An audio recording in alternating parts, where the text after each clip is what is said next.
ISIS melakukan penyerangan di Moskow, Rusia pada Jumat 22 Maret 2024. Looking at the so-called Islamic State Khorasan province. There are growing concerns that the threat from ISIS is growing. ISIS mengaku bertanggung jawab atas serangan di balai kota Crocus pada Jumat lalu yang disebut sebagai tragedi. Hingga tulisan ini dibuat, korban jiwa mencapai 133 orang. Dan hingga sampai saat ini belum ada penjelasan yang paling rigid terkait dengan motif penyerangan tersebut. Akan tetapi beberapa pihak meyakini bahwa ada keterkaitan yang cukup kompleks di balik penyerangan tersebut. Misalnya, mulai dari kebijakan luar negeri Rusia yang dianggap membahayakan, kemudian ada juga nih keterkaitan dengan sejarah invasinya Uni Soviet ke Afghanistan di masa-masa lalu, dan mungkin ada keterkaitan dengan pemilu yang sedang diadakan di Rusia. Namun menarik untuk menyimak beberapa hal yang terkait dengan hal tersebut. Pertama-tama, ISIS telah mengaku atau mengklaim bahwa mereka yang bertanggung jawab atas penyerangan tersebut. Kabar tersebut pula dikonfirmasi oleh lembaga intelijen dari Amerika Serikat. Dan kemudian berbicara ISIS itu kan agaknya bervariatif ya. Dan salah satu badannya yaitu SKP yang kemudian merekalah yang katanya bertanggung jawab atas penyerangan tersebut, yaitu Islamic State Khorasan Province atau ISIS yang berdomisili di sekitar Afghanistan. Dan menurut dari seorang ahli dari Institut Perdamaian AS, Asfandiar Mir, dia mengatakan bahwa ISIS Khorasan merupakan salah satu kelompok yang pertama kalinya menyatakan loyalitas kepada ISIS, dikutip dari NPR. Kemudian dalam catatan yang lain, yakni dari Sofan Center, Colin Clark mengatakan bahwa dalam beberapa tahun kebelakang, ISIS-K sangat gencar mengkritisi kebijakan Putin. Dan hal tersebut dikuatkan oleh Michael Kagelman dari Wilson Center yang mengatakan bahwa kebijakan luar negerinya Rusia itu dianggap red flag oleh kaum-kaum ekstremis Islam di sana.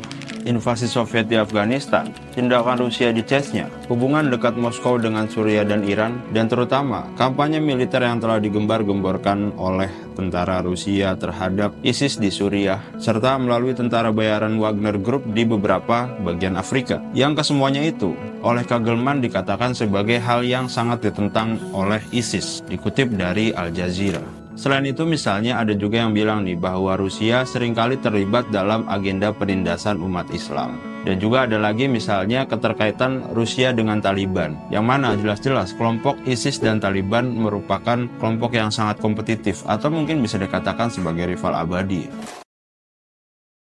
Lalu kemudian hal yang tidak kalah menarik misalnya pada beberapa hari sebelum penyerangan, pihak Amerika telah memberi peringatan kepada Rusia. Namun khusus dilayangkan kepada warga negara Amerika Serikat yang memang berada di Rusia, akan tetapi akhirnya kepada Rusia juga. Nah, isi dari pengingat tersebut adalah bahwasannya Kedutaan Besar Amerika Serikat di Rusia mengingatkan kepada warga negara yang berada di Rusia untuk menghindari kerumunan manusia atau juga menghindari tempat-tempat publik. Namun hal tersebut justru disangkal oleh Rusia, dan Rusia mengatakan bahwa hal tersebut merupakan propaganda yang dibuat-buat oleh Amerika Serikat. Dan dalam sebuah wawancara, Kepala Dinas Keamanan Federal Rusia mengatakan bahwa yang terkait dengan insiden ini adalah Amerika, Inggris, dan Ukraina. Dia bilang begini, kami percaya bahwa tindakan tersebut dipersiapkan oleh kelompok Islam radikal sendiri, dan tentu saja Badan Intelijen Barat berkontribusi terhadap hal ini, dan Badan Intelijen Ukraina sendiri terkait langsung dengan hal ini. Menurut laporan RIA Novosti dikutip pada Rabu 27 Maret 2024. Kemudian lanjutnya, para bandit itu bermaksud pergi ke luar negeri, tepatnya di wilayah Ukraina. Menurut informasi operasional awal kami, diperkirakan mereka berada di sana.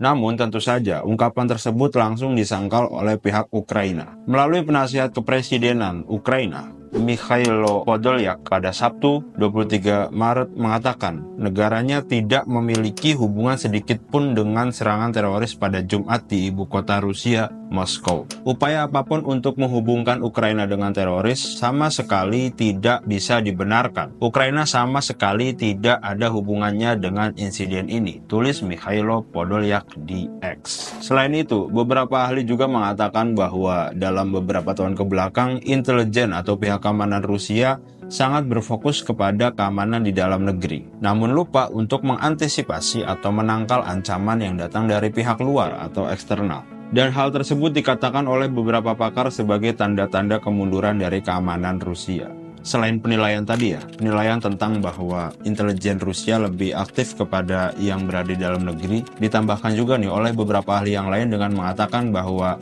dirinya tidak terkejut sama sekali atas insiden ini. Lebih sulit untuk bereaksi terhadap serangan teroris, karena semua orang sibuk berperang di Ukraina. Di dalam negerinya, mereka sibuk menangkap aktivis perdamaian dan melindungi rezim Putin, kata Mironova kepada DW. Menurut analis intelijen, pertahanan, dan keamanan, Dr. Ngasiman Joyonegoro Emhan mengatakan, Rusia masih berkeyakinan bahwa Ukraina adalah dalang di balik kasus tersebut. Dalam keterangan tertulis diterima pada Jumat 29 Maret 2024. Nampaknya ini juga berkaitan dengan upaya Rusia untuk melanggengkan agresinya ke Ukraina ya. Dan selanjutnya, nampaknya menarik untuk mengetahui kabar daripada saudara-saudara kita yang berada di Rusia. Mengutip dari VOA, yang mewawancarai salah satu anggota diaspora Indonesia di Rusia bernama Si Hombing. Alhamdulillah sampai saat ini tidak ada WNI yang terdampak.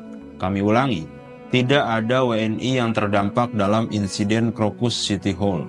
Kemudian dari KBRI Rusia juga sudah memperingati seluruh masyarakat Indonesia yang berada di Rusia agar lebih hati-hati dan lebih waspada, terutama ketika sedang berada di lingkungan yang penuh dengan kerumunan manusia. Dalam keadaan mendesak agar menghubungi Kedutaan Besar Republik Indonesia di Moskow di nomor hotline +79 8575 02410, katanya. Dan juga melalui juru bicara Kementerian Luar Negeri, lalu Muhammad Iqbal, turut berduka cita atas insiden tersebut. Untuk menutup video ini, sedikit ulasan yang dari awal sudah kita paparkan, dan memang sebenarnya beberapa negara terkait seperti Rusia, Ukraina, Amerika, Inggris, dan lain sebagainya itu memang sudah berada di lingkaran yang sangat-sangat kompetitif. Mereka memang sudah begitu adanya, saling melempar bola, namun tidak pernah tahu akan digolkan kemana. Nampaknya Indonesia memang harus selalu bersikap seperti yang seharusnya, yaitu menjunjung tinggi perdamaian di seluruh dunia, seperti politik luar negeri bebas aktif yang sudah kita anut selama ini. Sekian, terima kasih.